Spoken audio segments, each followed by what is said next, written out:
Today's video is sponsored by Wondershare Mobile Trans. Mobile Trans is the one-stop program for backing up your phone, WhatsApp, or even transferring data from one phone to another or to the PC. Let me show you how it works. Simply connect your devices to the PC. Select phone transfer or WhatsApp transfer depending on what you would like to achieve.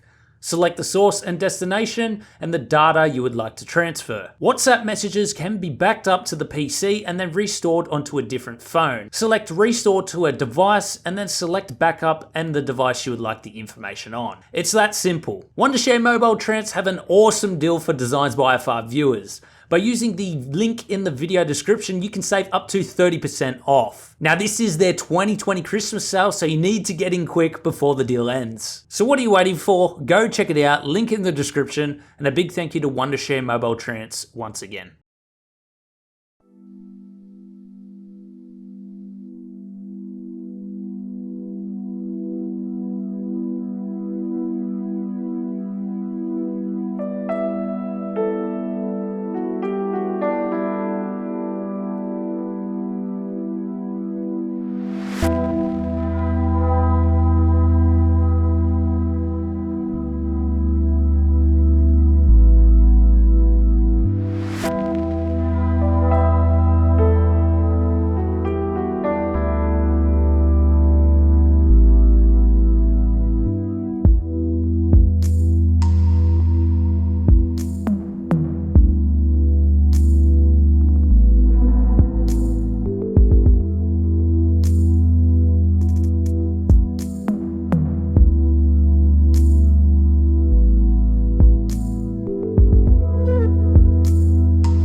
Guys, I hope you all enjoyed today's build video with a full MSI setup inside the MSI RTX 3080 Gaming Xtreem graphics card powering this system. Now I want to bring attention back to the case. This is actually one of Razer's first cases out on the market. This is called the Razer Tomahawk ATX. Now the building experience with this case was quite a breeze. We had lots of water cooling potential inside this case. Up the top, we could fit a 240mm radiator. I could probably squeeze a 280mm radiator in there if I really wanted to. On the front, you could fit your 360mm radiator, and you can actually slide the hard drive cages along further so that you can fit thicker radiators in the front as well. Now, in terms of airflow, the whole front section of the case is all blocked off. However, you do have these large gaps either side. So there's enough room for the fans to pull in the air.